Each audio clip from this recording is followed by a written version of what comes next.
Hoje a gente vai voltar no tempo, para a época que o Bitcoin ainda engatinhava por aqui. E, bom, vamos desvendar a história de um dos pioneiros, o Rossello Lopes. Ele foi um dos primeiros, a mergulhar de cabeça na mineração de Bitcoin no país. O Rossello é um personagem tanto, conhecido pelo seu lema, Fork the Banks. Representa bem a rebeldia da época. E o mais engraçado é que essa frase tem duas versões. Uma, digamos, mais família, e outra, sem censura nenhuma.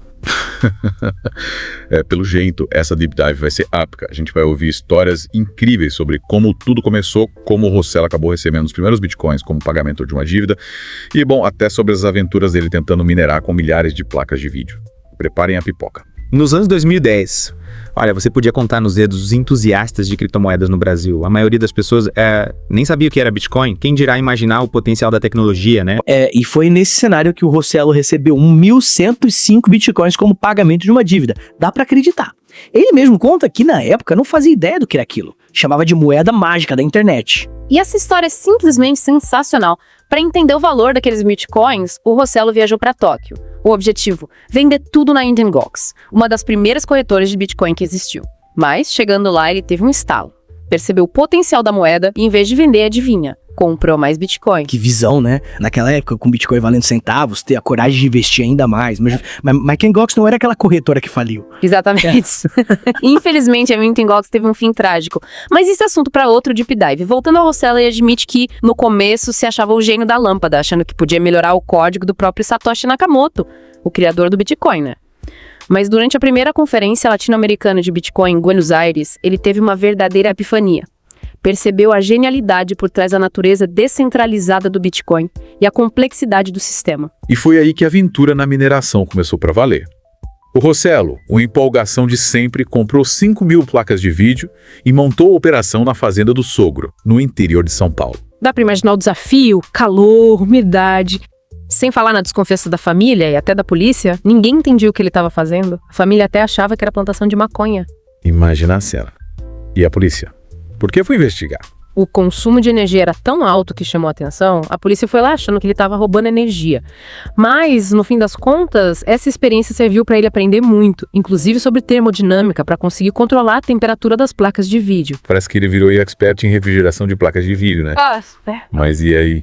Como ele lidou com toda essa pressão? Ele descobriu na prática que juntar a placa de vídeo, mineração e ar-condicionado não produzia Bitcoin, produzia água, era tanta condensação, pingava água do teto.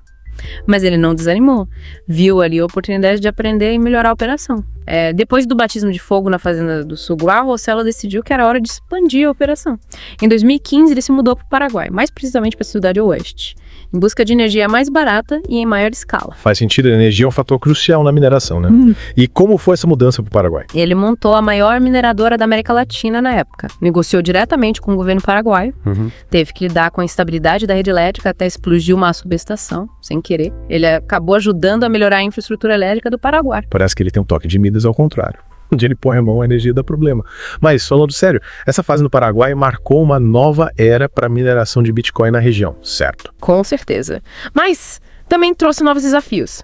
A mineração de Bitcoin, principalmente naquela época, era como um jogo de espionagem, com muita competição e até sabotagem. Tipo um Casa de Papel da mineração. Pior, teve um caso.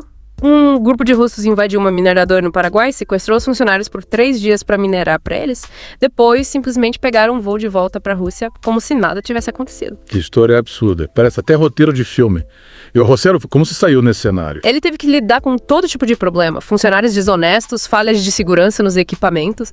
Ele conta que um funcionário que ganhava $600 por mês comprou um BMW novinho, porque estava usando as máquinas da empresa para minerar para ele próprio. Que esperteza! E a segurança dos equipamentos. Teve algum problema sério? Descobriram que a Bitmain, uma das maiores fabricantes de ASICs, tinha instalado um backdoor nos chips para minerar para eles. Para quem não sabe, ASICs são chips específicos para mineração de Bitcoin, bem mais eficientes que placas de vídeo. Então quer dizer que até os fabricantes estavam roubando. Era uma verdadeira selva. Exatamente. Era uma corrida armamentista tecnológica. A cada 6 meses surgiam novos chips, novas máquinas. Era preciso estar sempre se atualizando.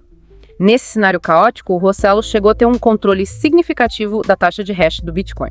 Para você ter uma ideia, ele chegou a controlar mais de 51% da taxa de hash da Zcash em 2017. 51%. Mas isso significa, na prática? Controlar 51% da taxa de hash significa ter poder de decisão sobre a blockchain, podendo, teoricamente, aprovar transações fraudulentas ou até reverter transações legítimas. É um poder enorme. Uau! É muita responsabilidade. E como ele lidou com isso? Ele sempre foi um defensor da descentralização e nunca usou esse poder para prejudicar a rede. Mas, com o tempo, a mineração foi se tornando cada vez mais complexa e competitiva. E ele acabou vendendo sua operação para um grupo chinês em 2019. E essa venda marcou o fim da linha para o Rossello na mineração. Em certo sentido, sim. Ele passou por momentos difíceis depois disso, incluindo o sequestro da esposa e perdas financeiras por causa de golpes. Mas ele não se deixou abater.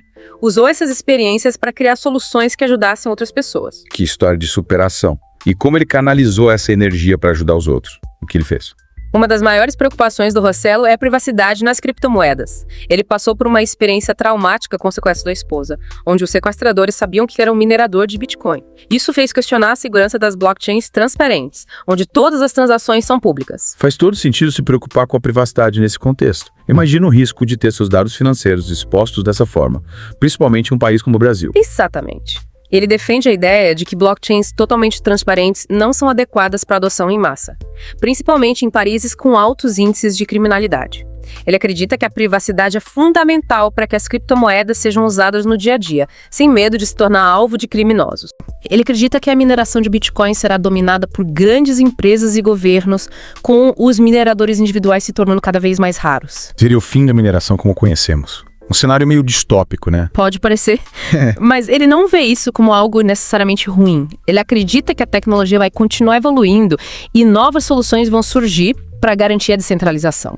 O futuro é incerto. Mas a história do Rossello nos mostra que a inovação e a adaptação são essenciais nesse mundo das criptomoedas. Deep Dive foi uma verdadeira aula sobre os primórdios do Bitcoin no Brasil, com direito à aventura, drama e até um toque de humor. Valeu por compartilhar todo esse conhecimento com a gente. O prazer foi meu. Espero que essa história inspire você a continuar explorando esse mundo.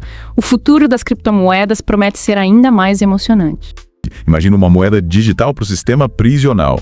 Seria revolucionário. E com essa ideia inovadora do Rossello, encerramos nossa Deep Dive de hoje. Fique ligado para mais episódios e até a próxima. Até mais.